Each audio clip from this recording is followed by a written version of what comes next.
ರಾಷ್ಟ್ರಧ್ವಜ ತಾಲಿಬಾನ್ ಧ್ವಜ ಆಗಿದ್ದು ಯಾವಾಗ?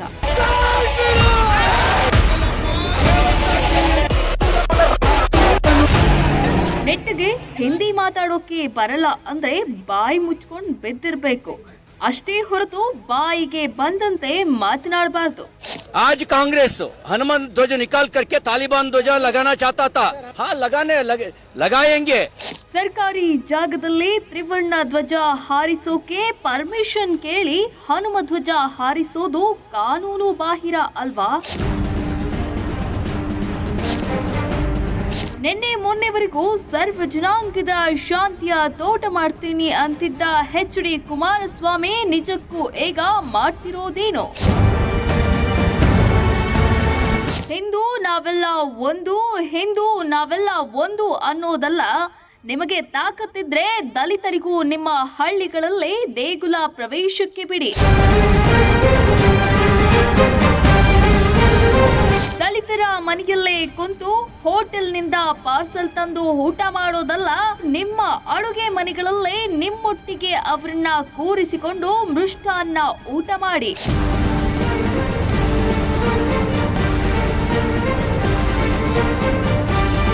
ನಮಸ್ಕಾರ, ಸಾಮ್ರಾಟ್ ಟಿವಿಗೆ ಸ್ವಾಗತ. ಮಂಡ್ಯದ ಕೆರೆಗೋಡು ಗ್ರಾಮ ಅಕ್ಷರಶಃ ಕೋಮು ಗಲಭೆಗ್ರಸ್ತ ಹಳ್ಳಿ ಆಗಿರುವುದರಲ್ಲಿ ಡೌಟೇ ಇಲ್ಲ. ಆ ಪುಟ್ಟ ಹಳ್ಳಿಯಲ್ಲಿ ಹೊತ್ತಿರುವ ಈ ಕಿಚ್ಚು ಮಂಡ್ಯ ಪೂರ್ತಿ ಹಬ್ಬುತ್ತಿದೆ. ಅಲ್ಲದೆ ರಾಜ್ಯವ್ಯಾಪಿ ಹರಡುವ ಲಕ್ಷಣಗಳು ಕಾಣುತ್ತಿವೆ. ಆದರೆ ಈ ಸಮಯದಲ್ಲಿ ಕೆಲವು ಗಂಭೀರ ವಿಚಾರಗಳನ್ನ ನಾಡಿನ ಜನರ ಮುಂದೆ ಇಡಬೇಕಾದ ಅನಿವಾರ್ಯತೆ ಇದೆ. ಆ ವಿಚಾರಗಳೇನು ಅಂತ ನೋಡುವ ಮೊದಲು ನಮ್ಮ ಚಾನೆಲ್ಗೆ ಸಬ್ಸ್ಕ್ರೈಬ್ ಆಗಿ, ನೋಟಿಫಿಕೇಶನ್ಗಾಗಿ ಬೆಲ್ ಐಕಾನ್ ಕ್ಲಿಕ್ ಮಾಡೋದು ಮರಿಬೇಡಿ.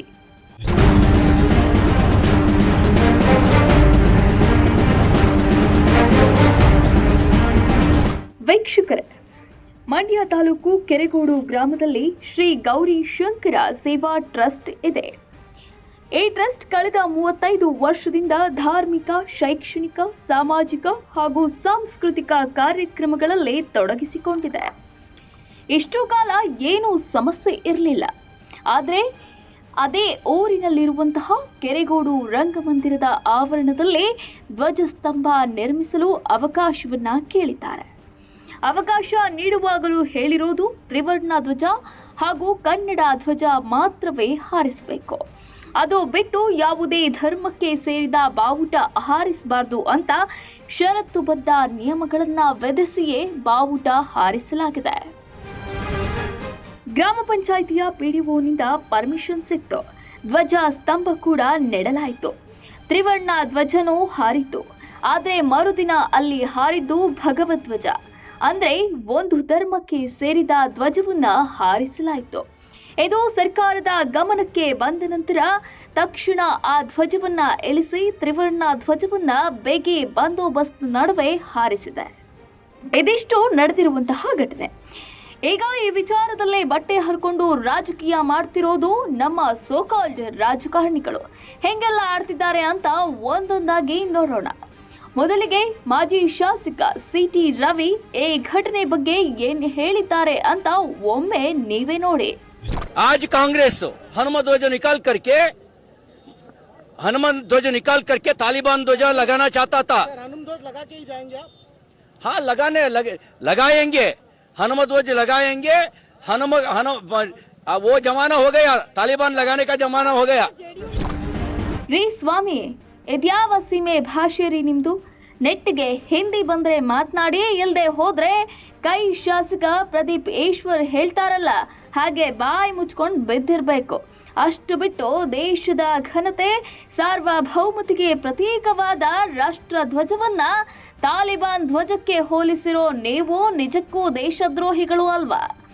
ಈ ನಿಮ್ಮ ಅವಿವೇಕಿತನಕ್ಕೆ ಏನ್ ಹೇಳಬೇಕು ಅಂತ ನಾಡಿನ ಜನ ಈಗಾಗಲೇ ನಿರ್ಧಾರ ಮಾಡಿದ್ದಾರೆ. ಆದರೂ ಇನ್ನು ನೀವು ಎಚ್ಚೆತ್ಕೊಂಡಿಲ್ಲ ಅಂದ್ರೆ ಅದಕ್ಕಿಂತ ದುರಂತ ಬೇರೆ ಏನೂ ಇಲ್ಲ.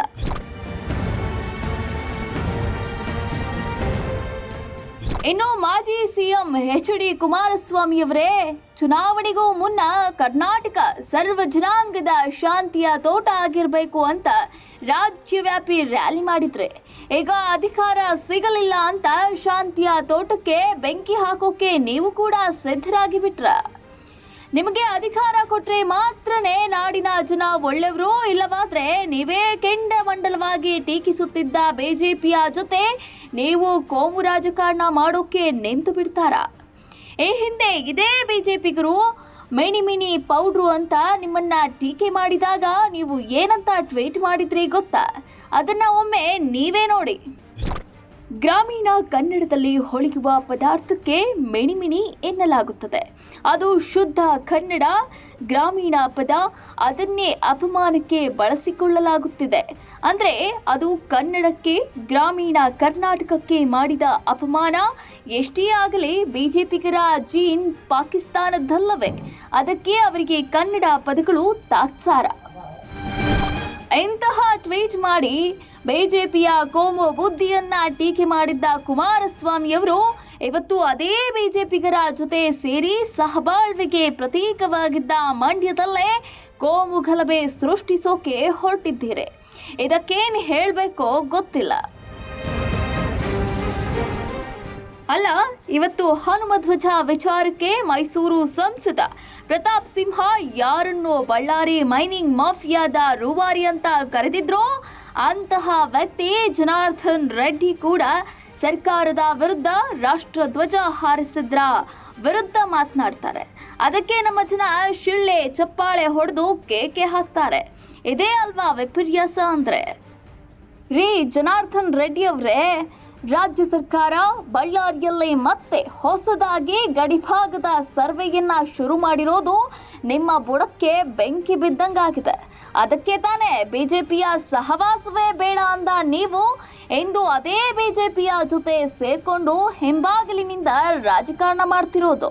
ನಿಮಗೆ ನೈತಿಕತೆ ಇದ್ರೆ, ನಿಜಕ್ಕೂ ನಾಡಿನ ಬಗ್ಗೆ, ನಾಡಿನ ಜನರ ಬಗ್ಗೆ ಕಾಳಜಿ ಇದ್ರೆ, ನೀವು ಅಕ್ರಮವಾಗಿ ಕೊಳ್ಳೆ ಹೊಡೆದಿರುವ ಗಣಿಭೂಮಿಯಲ್ಲೇ ಮೊದಲು ಇದ್ದಷ್ಟು ಅರಣ್ಯವನ್ನ ಬೆಳೆಸಿ.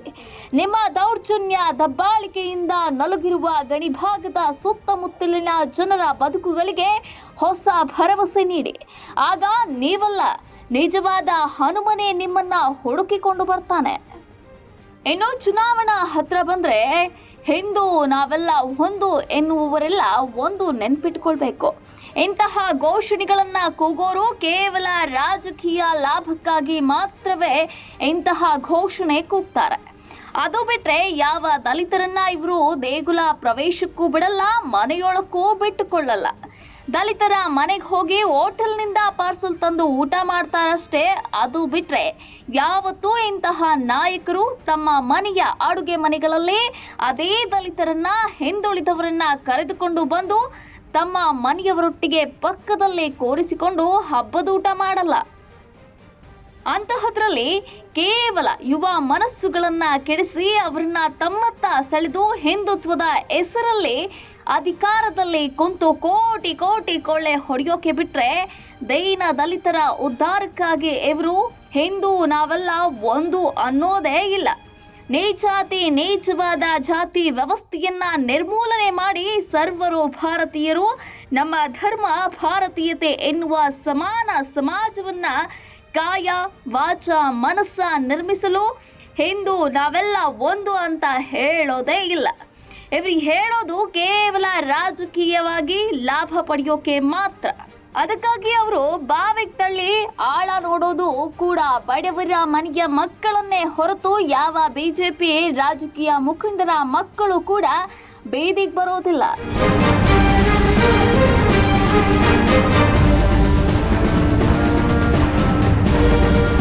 ವೀಕ್ಷಕರೇ, ಕೊನೆಯದಾಗಿ ಒಂದು ಮಾತು. ಯಾವುದೇ ಕಾರಣಕ್ಕೂ ಕೋಮು ದ್ವೇಷ ಬಿತ್ತುವ ನಾಯಕ ಹಿಂದೆ ನಿಮ್ಮ ಭವಿಷ್ಯದ ಬಗ್ಗೆ ಯೋಚಿಸದೆ ಹೋಗಬೇಡಿ. ಯಾಕಂದ್ರೆ ನಿಮಗೂ ಒಂದು ಜೀವನ ಇದೆ.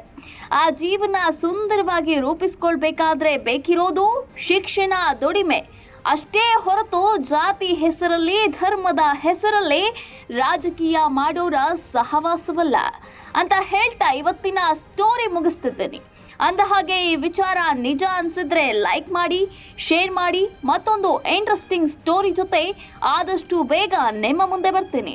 ಅಲ್ಲಿವರೆಗೂ ಕೀಪ್ ವಾಚಿಂಗ್ ಸಾಮ್ರಾಟ್ ಟಿವಿ.